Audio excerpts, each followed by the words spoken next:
The night the Duke of Carwell arrived at Ashvere, a light snow had been falling for 3 hours, and the great house received him as it received everyone who came in through the front door, with candles and warmth and the full weight of its own consequence pressing down from the corniced ceiling. The footmen stood at attention. The marble gleamed, and in the far corridor, where the green baize door separated one world from another, a young woman in a gray wool dress paused with a tray in her hands and listened to the sound of his boots on the stone steps, and did not move. She had learned, over the course of 7 years, how not to be seen. Her name was Rosalind, though no one in the house called her that anymore. She was Nell to the housekeeper, and girl to the first footman, and nothing at all to the Duchess of Ashvere, whose rings caught the candlelight in the drawing-room above, and whose laughter carried through the floor on still evenings. The Duchess was her twin sister. This was not a thing Rosalind had ever said aloud. There was no one left to say it to.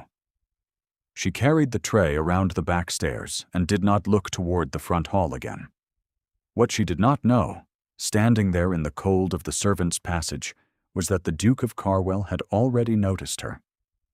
Not because she was beautiful, though she was, and not because her dress was plain against the grandeur of the hall, though it was plainer than anything he had seen on a woman in that corridor. He had noticed her because she had gone still in a particular way when she heard his arrival, the way a person goes still who has learned that attention is a species of danger. He had seen that stillness before, in a different kind of setting, and it had not left him. He watched the green baize door close behind her and said nothing, and followed his host toward the drawing-room. And the evening began. If you have ever wondered what it costs a woman to be invisible inside the house where she was born, stay close. This story will tell you. The Ashvere estate stood in the Shropshire Hills, and in November it was all gray stone and stripped oaks and the smell of cold coming through the window frames. Rosalind Vane had grown up in its east wing, the second daughter of the late Earl of Ashvere, educated alongside her twin, Catherine, by a succession of governesses who had never quite known what to do with 2 girls so alike in face and so different in temperament. Catherine had learned the piano and the room at the same time, and was brilliant at both. Rosalind had learned Latin and the habit of listening, and was better at neither lesson than Catherine, according to their father, who loved them equally and understood them imperfectly. When the Earl died, the title and the estate passed to a distant male cousin by the terms of the entail. What was left for the 2 daughters was a small annual sum, a set of rooms, and the expectation that they would marry quickly or become burdens. Catherine had married quickly. The Duke of Ashvere had seen her at the Shrewsbury Assembly in March and proposed in May, and by June she was installed in the great house as its mistress. And the world had decided the Vane family had come out rather well. What the world did not know was what Catherine had said to Rosalind in the week before the wedding. She had said it gently, as Catherine said most things that caused harm, with a smile and a lowered voice. Standing at Rosalind's bedroom door in a dressing gown the color of spring water. She had said that there was not quite room, she thought, for 2 of them at Ashvere. That Rosalind's presence in the house created a confusion, she said, a kind of doubling that she found unsettling, that her husband found unsettling, that the county would find unsettling in time. She had said all of this, and then she had held out her hand and offered, as though it were kindness, a position in the house. Not as a guest, not as a companion. As the head laundress to begin, though she had since moved Rosalind to general household duties, where she was slightly less visible and slightly more useful. Rosalind had stood very still and listened to all of it, and had then said, in a voice that did not waver, "And if I refused? Then you would have to find somewhere to go." Catherine had said, and had glided back to her own rooms. There had been no somewhere to go. The annual sum was £400, insufficient for independence, dependent on the estate's accounting which Catherine now managed. Rosalind had stayed. 7 years had made the staying into a kind of architecture, a structure she inhabited without examining its walls. She was 27 years old. She had long since stopped expecting to leave. The Duke of Carwell was 34, recently come into his title following his elder brother's death from a fever contracted in the summer, and he had arrived at Ashvere for a fortnight's visit at the Duke of Ashvere's particular invitation, for the two men had been at school together, and Ashvere had written that the countryside was just the thing for a man in Francis's situation, and that his wife would be happy to make up a party.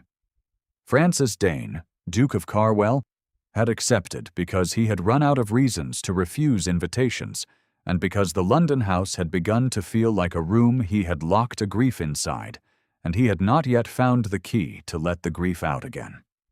His brother Edmund had been 31. The fever had taken him in 5 days. Francis had arrived at the house on the 6th day, too late, and had stood in the doorway of his brother's room and understood, for the first time, that the universe was not arranged according to fairness or warning, and that there was nothing he had failed to do because there had been nothing to do, and that this knowledge was not a comfort. He had put Edmund's desk in order. He had written the letters. He had accepted the title and its responsibilities. And he had done all of it without showing anyone the particular quality of his grief, which was not only sorrow, but a species of disbelief, a sense that the world had made an error it would shortly correct. He was still waiting for the correction. He was not, by nature, a cold man. A cold. Grief will sometimes produce the appearance of coldness in a man who has nowhere to put what he carries, and to the party assembled at Ashvere, the Duke of Carwell presented as composed, measured, sparing of speech, and entirely uninterested in the lively competition for his attention that the assembled guests were quietly conducting. The Duchess of Ashvere had invited 3 suitable young women for the fortnight. They were all accomplished. He was courteous to each of them and forgot their names by the second evening. He did not forget the woman in the gray dress. He saw her again on the 3rd morning of his visit, in the library.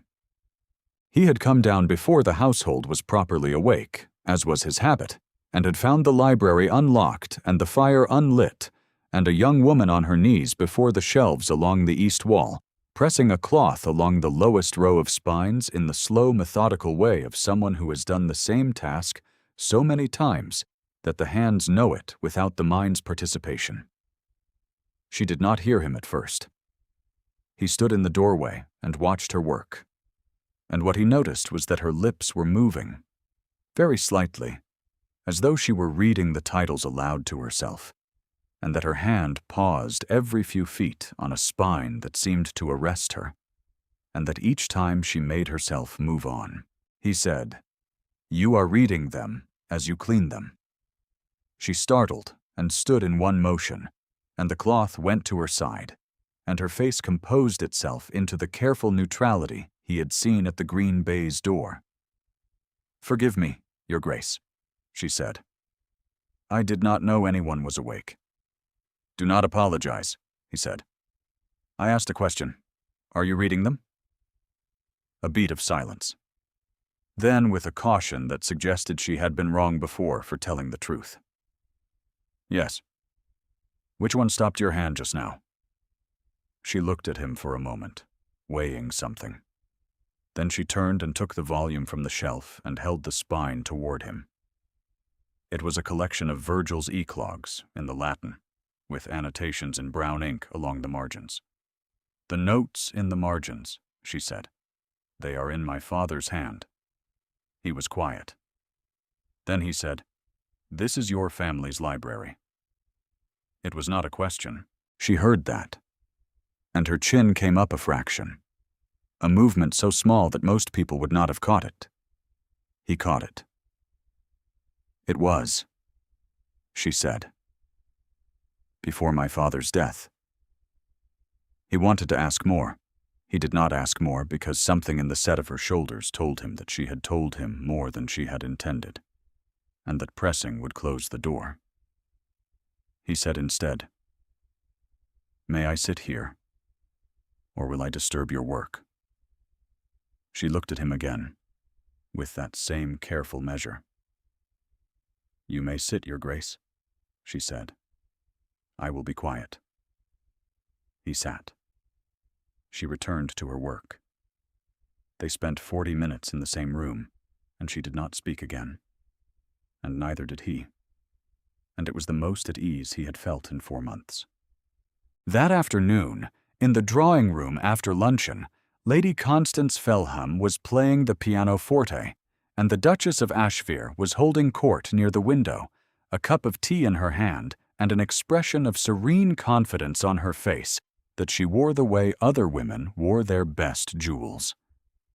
She was speaking to her friend Mrs. Barrow about the composition of the party, and her voice carried the particular carrying quality of a woman who was accustomed to being heard. "One does what one can for the servants, of course," the Duchess said. "But there is a type, you know, a type with ideas above her situation, and it does no one any good to encourage it. Plain, competent service is what they want, not ambition." She glanced once toward the door, a glance so brief it could have meant anything. "We had a girl here for some years who could not quite settle to her place. She has improved." Mrs. Barrow murmured something sympathetic.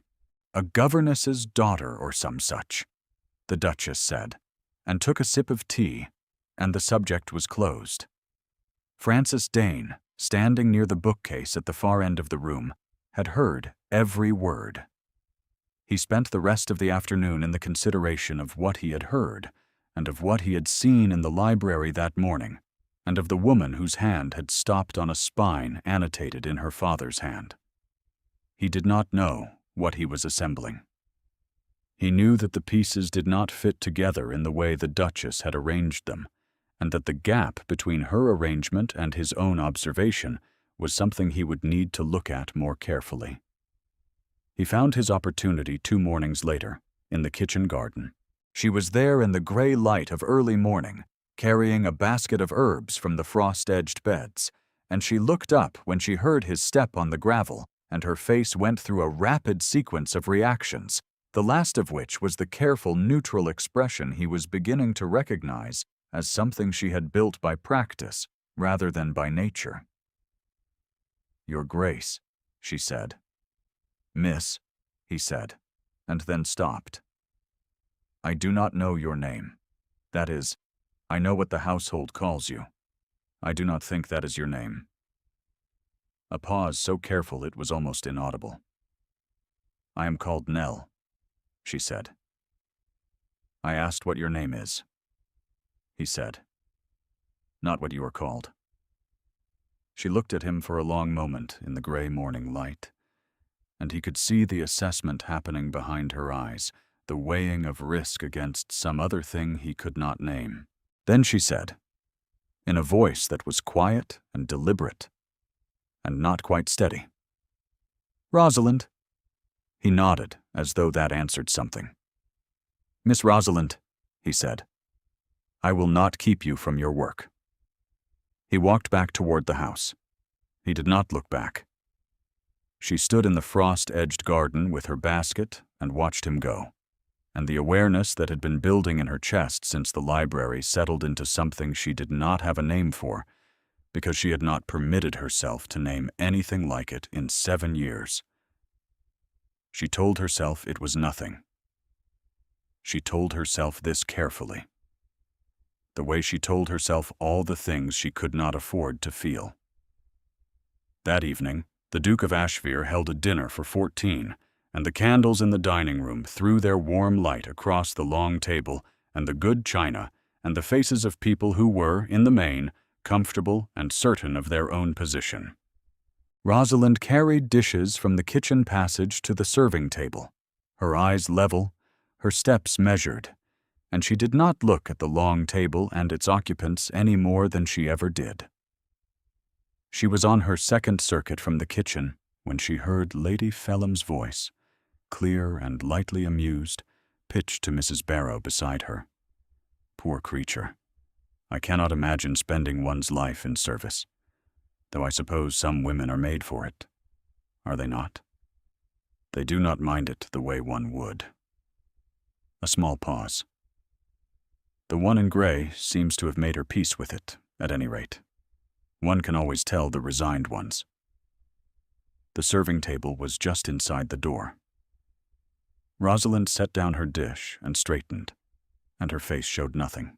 What she did not see was the Duke of Carwell, seated 4 places from the foot of the table, who had heard Lady Phelim as clearly as she had, and whose expression had not changed, and whose hand had gone briefly still on the stem of his wine-glass before he resumed his conversation with the gentleman beside him.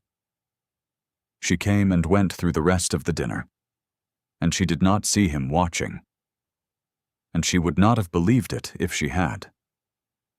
The next morning, he went to find the housekeeper. Mrs. Petch had been at Ashvere for 30 years and had the quality of stillness that belongs to people who have seen a great deal and said very little about most of it. She received the Duke of Carwell in her sitting room with correct deference and no particular surprise, and poured tea and waited. He asked, after some preliminary that put her at ease, whether the young woman called Nell had come to the house through an agency or through private application. Mrs. Petch looked at her cup for a moment. Then she said, with a precision that told him she was being careful, "She came with the house, Your Grace. She has always been here." He said, "Always." "Since before the present Duchess," Mrs. Petch said, and did not elaborate. And the meaning of her silence was legible to anyone who chose to read it. He chose to read it. He sat with what she had told him for a moment, and then he thanked her, and left. He went to the library. If you are listening to this, and you have ever watched someone you admire discover what you have lost, and felt the wish rise up in you that they would not need to be told because being told is its own kind of diminishment, you will understand what Rosalind felt when she came to the library for her morning work and found the Duke of Carwell already there, standing at the east wall, the Virgil open in his hands. She stopped in the doorway. He looked up. He did not pretend he had not been reading the marginalia. He did not offer her the careful social fiction that would have made the moment easier for him and worse for her. He said, without preamble, "Your father read Latin." "Yes," she said. "And so do you." "Yes." He closed the book and set it back on the shelf with a care she felt in the center of her chest, and he turned to face her. His expression was not pity. She had prepared herself, as she always prepared herself, for the particular expression that people produced when they encountered her situation and understood it, the brief compression of the eyes, the softening of the mouth that was meant as kindness and landed as condescension. He did not produce that expression. His face was grave and attentive, and there was something behind his eyes that she had not seen before, something that had to do with knowing about loss from the inside rather than from the outside. "How long?" he said. She was quiet for a moment. 7 years, she said. He said nothing for a while. She could hear the snow beginning again outside, its sound against the window glass. "Your sister's doing," he said. She did not answer that. To answer it was to condemn Catherine, and she had not, in 7 years, permitted herself to condemn Catherine, because condemnation required a kind of anger she could not afford to carry. He accepted her silence. Then he said, "Edmund, my brother, died in August. He was 31. She looked at him. It was the last thing she had expected him to say, and she had spent 7 years preparing herself to expect very little. "I arrived on the 6th day," he said. "Too late." He paused. "I keep thinking there was something I ought to have done differently. I have not been able to locate what it was." She understood then what he was telling her. Not the facts of it, which he had given her plainly. The deeper thing was simpler than she had expected. He was handing her his wound because she had shown him hers, and that this was not pity, and it was not strategy. It was the thing that happened between two people who recognized in each other the specific weight of irreversible loss, and who knew, without being told, that the only honest response to it was acknowledgement. She said very quietly, "There is nothing you could have located." The illness moved faster than knowledge. He was very still for a moment. Then he said, "Yes." She set her cloth on the shelf and did not pick it up again. And they stood in the library in the early morning, with the snow beginning outside and the fire still unlit. And something shifted in the air between them that could not be unshifted. He took his leave of the library first. At the door, he stopped and said, without turning, "I intend to ask the Duchess of Ashvere to introduce you to me at dinner. You may expect it this evening." She said in the stillness of the library, "She will not." "No," he said. "She will not?" He paused. "Which is why I am telling you I intend to ask, rather than surprising you with the result of what she does instead." He left. Rosalind stood in the library for a long moment after the door closed, and pressed one hand flat against the cold spine of the Virgil, and took a breath that she let out very slowly. She told herself nothing. There was nothing to tell herself. She was 27 years old, and she lived in the servants' hall of the house where she had been born, and the Duke of Carwell was a guest of her sister's for 11 more days, and she would not make the mistake of building something in her mind that would leave marks when it was taken down. She went back to work. At dinner that evening, the Duke of Carwell sat at the Duchess's right hand, as protocol required, and he asked during the remove, with a pleasantness that the Duchess received with her characteristic serenity, whether she might introduce him to the young woman he had noticed in the household, a woman in gray whom he had encountered once or twice, and whose name he had not properly learned. The Duchess's face did not change. She said with a smile, "Oh, she is only one of our household staff, Your Grace. A decent sort of girl, but hardly worth your notice." She touched his arm lightly. "Now, do tell me what you make of Lady Constance. I have always thought her terribly accomplished, and her family is very well connected." He looked at Catherine Vane, Duchess of Ashvere, and the composure with which she received his look. He said pleasantly, "She plays very well indeed."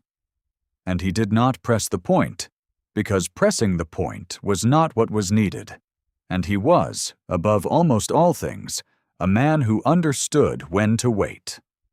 What he did instead, the following morning, was write 2 letters.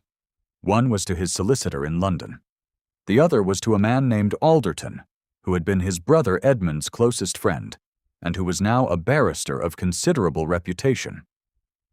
He sent both letters by his own man, with instructions to expedite. He spent the rest of the fortnight in the ordinary conduct of a country visit, shooting with Ashvere, conversing with the assembled guests, presenting at every dinner the composed and courteous face that people took for coldness. He spoke to Rosalind 3 times more before the letters came back. The first time was in the kitchen passage, where he had come in from the rain through the side door, and she was passing with an armload of linen. And he said, "Are you warm enough in your rooms?" And she stopped and looked at him and said, "I am quite warm, thank you, Your Grace." And he said, "That is not what I asked." And she said, after a pause, "No, The upper servants' rooms are cold in November. And he nodded, and she went on with her linen. And he stood for a moment in the kitchen passage before he went upstairs to change. The second time was in the stable yard, where she had come to collect a letter that had arrived for one of the other servants from the receiving office in the village. And he was there with Ashvir examining the carriage horses, and she completed her business and turned to go, and he said, without ceremony, "Rosalind." She went very still. Ashvir looked up briefly. She turned and said, "Your Grace." And he said, "Only that I will need the library again tomorrow morning. Kindly leave the fire laid." It was a nonsensical request.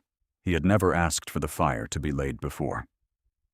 She said, "Of course, Your Grace," and left the yard, and Ashvir said nothing, and Francis turned back to the horses. The third time was when the replies came. He found her in the linen room on the second floor, alone, late in the afternoon when the light was going and most of the household was occupied with dressing for dinner. He knocked at the open door. She looked up from the folding she was doing, and her hands went still. He said, "I need to tell you what I have found out, and I want to tell you before I act on it." He came in and closed the door behind him, which was not proper, and they both knew it, and neither of them moved away. He said, "Your father's estate was left in trust. The terms of the trust specified that both daughters of the late Earl were to receive equal annual income from the rents administered by the estate's solicitor. The current arrangement, in which you receive reduced payments administered through the Duchess, is not the arrangement specified in the trust. My solicitor found the original document in 3 days." He paused. "You are owed a substantial sum in arrears. Alderton estimates 7 years of half-withheld payments amount to something between £1,200 and £1,400. She had gone very still, the way she had gone still in the kitchen passage the night he arrived, and he could see that she was doing something inside herself that was not calculation and was not panic, but was some private and considerable reckoning with information that had the power to change the shape of what she had been living. She said, at last, in a voice that was level and quiet. She knew. "Yes," he said. She pressed her hands flat on the surface of the folded linen. He waited for her to say something more, and she did not. And the light continued to go outside the linen room window, and he did not leave. Then she said, "Why did you do this?" He was quiet for a moment. "Because I watched your hand stop on your father's book, and I knew you had been made to believe you belonged in the servants' passage instead of the library." He paused. "That is not a bearable error. I did not want to bear it." She looked at him. He met her eyes without flinching. The warmth in her chest, which she had been telling herself for 12 days, was nothing. Was nothing at all. Was not anything she could name or afford. Came to the surface of her in a way she could not entirely suppress, and she did not try as hard as she might have to suppress it, because there was a man standing in the linen room who had spent his own grief on her freedom and was looking at her as though she were someone whose looking at was a thing to be done carefully and at length. She said, "You must know that she will not permit this quietly." "I know," he said. "Alderton will arrive on Friday." He paused. "I thought you deserved to know before the room is full." He left her then, because he understood that she needed the room to herself, and she stood in the failing light with her hands on the folded linen, and let herself, for the first time in 7 years, think about what it would be to walk out of the servants' passage and into the house where she had been born. The barrister named Alderton arrived on Friday afternoon, and the Duchess of Ashvir received the news of his arrival with the same composure with which she had received 7 years of her own decisions, as something she had already prepared for, as something she would manage. She did not prepare well enough. The dinner that evening was not the occasion. The occasion was the following morning, in the drawing room, with the Duke of Ashvere present, and Mr. Alderton, and the Duchess, and the Duke of Carwell, and Rosalind, whom Francis had asked the evening before to attend at 10 in the morning, and who had come in through the front door, which she had not entered by in 7 years. In a dress borrowed from Mrs. Petch's own wardrobe that was 10 years out of fashion and fitted badly across the shoulders, and had stood in the marble hall and looked up at the ceiling she had looked up at as a child, and gone in. The drawing room was warm with a fire that had been burning for hours. Catherine was at the window when Rosalind came in, and Catherine's face, when she turned, was the first entirely unguarded expression Rosalind had seen on her twin in 7 years, a rapid, involuntary succession of recognition and alarm, and something else, something older than the alarm, that Rosalind did not look at, because to look at it would have required more composure than she had available for this morning. Mr. Alderton spoke for some time, in the careful measured language of his profession, about the terms of the trust and the pattern of the payments and the discrepancy between the two. The Duke of Ashvere listened, and his face passed through discomfort and dawning comprehension, and a careful stillness that looked, by the end, like a man who had understood something about his household that he was going to need time to reckon with. Catherine said, when Alderton had concluded, with the same pleasant composure she had worn for 7 years, "I am sure there has been an accounting error. I will ask the solicitor to look at it." "The solicitor has already looked at it," Alderton said pleasantly. "I spoke with him yesterday. He confirms the discrepancy." A silence. "Catherine," the Duke of Ashvere said, and his voice had a quality that Rosalind had not heard before, low and measured and precise. "Tell me plainly." Catherine looked at her husband. Something shifted behind her eyes. She said, after a moment, in a voice that had lost most of its polish, "She was better managed here. She had nowhere to go. I kept her safe." No one in the room accepted this framing. Its falseness was audible to everyone, including, Rosalind thought, to Catherine herself. The Duke of Carwell, who had been standing near the fireplace and had not spoken, said, "The arrears will be paid this quarter, in full, by bank draft to Miss Vane's own account." He said it quietly, the way he said most things, and with a specificity that did not leave room for interpretation. He looked at Ashvere. "I am told you are a just man. I take you at the assessment." Ashvere nodded, once, without looking at his wife. Catherine's composure did not shatter. She was not a woman whose composure shattered. It receded, the way a tide recedes, and what it left behind was something smaller and more uncertain than what it had covered, and Rosalind looked at her twin for a long moment and felt not triumph and not bitterness, and not even the comfortable weight of vindication, but something quieter and stranger. The complicated ache of recognizing that the person who had done you the worst harm you had ever sustained was someone you had loved first. She did not say this. Not say, she said, to the room. In the voice she had built for herself over 7 years of speaking plainly, when she spoke at all. "I would like my rooms in the East Wing returned to me." She paused. "And the use of the library." Ashvere said, "Done." Catherine looked at the window and said nothing. Her hand was at her throat, at a small pearl pendant, and she pressed it once and released it. And Rosalind recognized the gesture, because she had seen it all their childhood. The gesture Catherine made when she was frightened, and she looked away, because there was mercy in not watching it longer than necessary. She left the drawing room before she had planned to, because the quality of the air in it had become difficult to breathe, and she walked down the corridor toward the East Wing with her hands at her sides and the borrowed dress pulling at her shoulders, and she did not allow herself to feel anything for the length of the corridor, because the corridor was still public, and she was still in the practice of not showing herself in public, a practice she supposed she would now have to unlearn. She had reached the turn of the corridor when she heard his step behind her. She stopped and turned.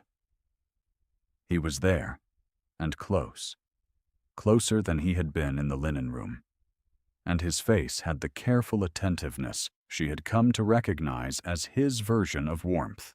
"You left before I could speak to you," he said. "I did not wish to cry in the drawing room," she said, which was honest to a degree she had not entirely intended. He was quiet for a moment. "Would you walk with me?" he said.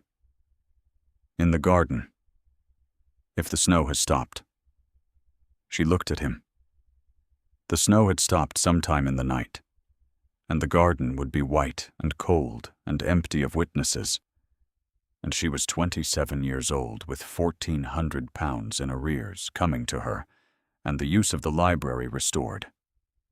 And a man was asking her to walk with him in the snow. And she had used up, in the drawing room, the last of her capacity to tell herself that nothing was worth naming. "Yes," she said. They walked in the garden for nearly an hour, in the thin white winter light, along the paths she had walked as a child, and had not walked in 7 years. And the snow lay on the boxwood hedges and the stone walls in the particular way that English winter snow lies, which is not brilliant, but is clean and very quiet.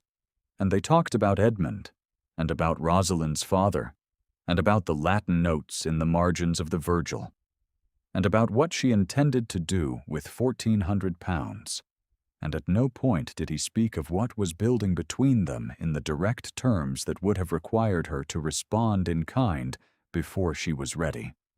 And this restraint was, she understood, its own form of attention, as specific and considered as everything else he had done since the night he had watched her go through the green baize door. At the end of the path, near the stone wall where the rose canes were cut back to their winter stubs, he stopped, and she stopped beside him, and he turned to face her. He said, "I would not have you think that what I have done was done from obligation, or from the discomfort of witnessing an injustice. I want to be plain with you about that." She looked at his face in the thin winter light, at the specific gravity it held, at the quality of attention in his eyes that was so entirely not the kind of attention that sought its own reflection. She said, "What was it done from?" He said, "From wanting you to have what is yours, so that when I asked you what I intend to ask you, you could answer from your own ground, and not from the ground of someone who has had the floor taken out from under her." Her heart was making itself known very clearly now, in the particular way it had taken to making itself known in the last week. And she had stopped telling herself it was nothing, because it was the least convincing lie she had ever told herself. She said, "Ask, then." He said, "Rosalind, will you let me court you? In the proper way, with the proper time, with nothing presumed. I am not a comfortable man. I carry Edmund still, and I will carry him for years. I am an honest one, and I think you value that. And I think I have been looking at you since the night I arrived, and finding you the most worth looking at of anyone I have met." He stopped. He had said more than he was accustomed to saying, and he knew it. And he stood in the winter garden and waited for her answer with the particular patience of a man who understood that the answer was hers, to give at whatever pace she required. She looked at him for a long, still moment. Then she said, with a quietness that was not the quietness of suppression, but the quietness of something settled, "You may court me." He exhaled, just barely, and she caught it, the released breath of a man who had been more uncertain than he had shown. He said, "Thank you," she said. "Francis." It was the first time she had used his given name, and they both felt the weight of it. and neither of them spoke for a moment. And the snow lay on the rose canes and the stone wall, and the great house stood beyond the garden in the thin Shropshire light. And something was beginning that Rosalind Vane had stopped permitting herself to imagine, and had now, quietly and irreversibly, begun. And the following weeks were not simple. They were not supposed to be simple.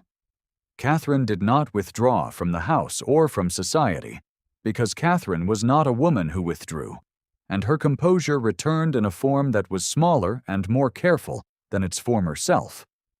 And she and Rosalind occupied the same house for the remainder of that season in a kind of guarded adjacency that was neither friendship nor open enmity, but something more accurately described as two people who had loved each other as girls and had lost the easiness of it, and were not yet certain what, if anything, could be built in its place. The Duke of Ashvere proved to be, in the main, the just man he had been said to be.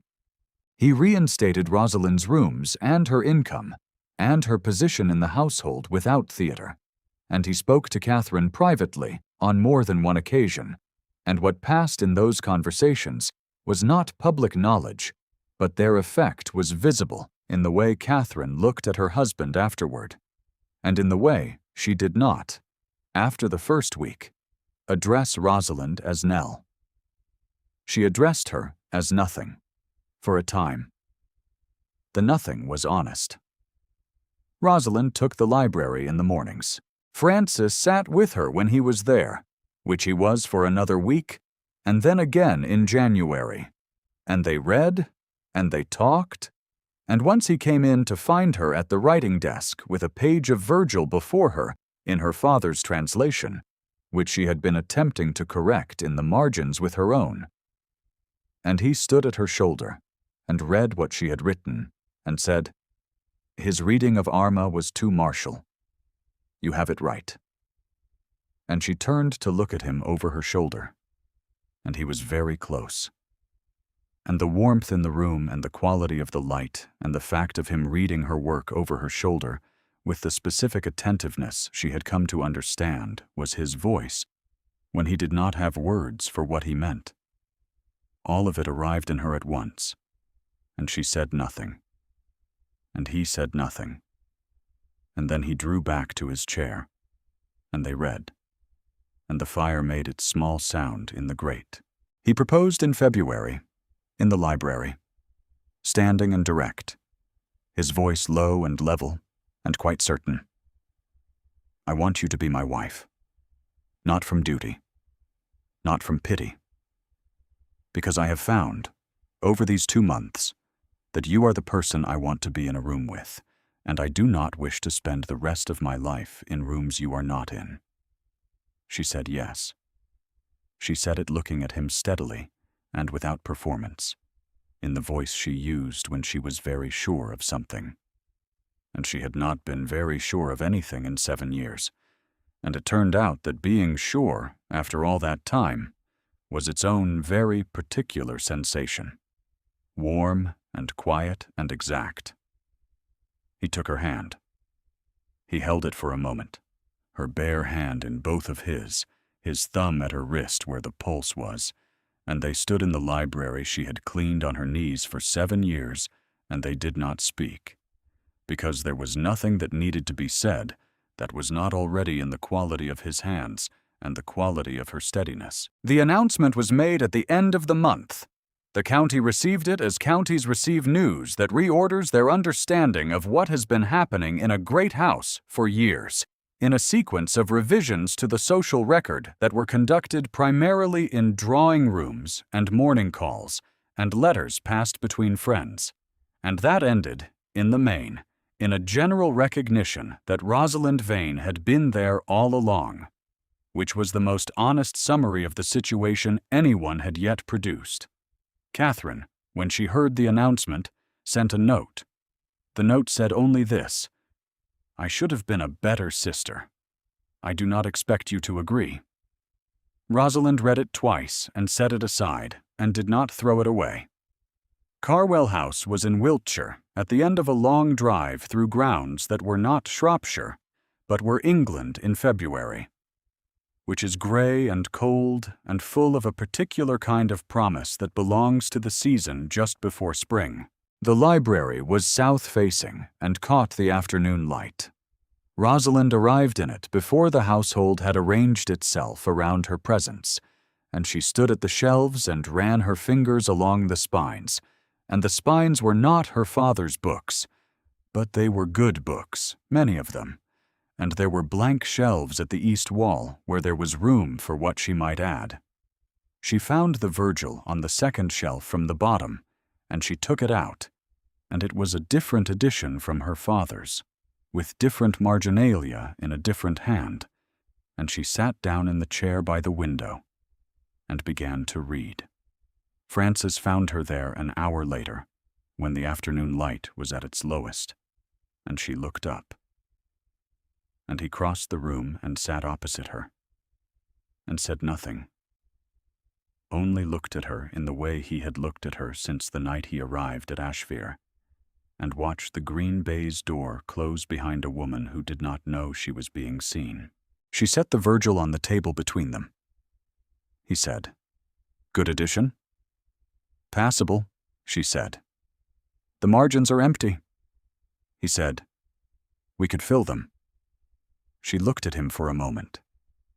In the low afternoon light of the library that was now hers as much as his, and something that had been pulled tight in her for 7 years. Released, quietly and entirely. And she felt the release in her hands first, in the specific relaxation of the fingers, and then in her chest, in the particular warmth that is not happiness in the simple sense, but is the deeper thing beneath happiness, the thing that has to do with being in the right room. "Yes," she said. "We could." The snow had stopped sometime in the night. Outside the library windows, the Wiltshire grounds lay in the thin winter light, bare and cold, and very still. And inside, the fire made its small sound, and the Virgil lay open between them, its margins waiting.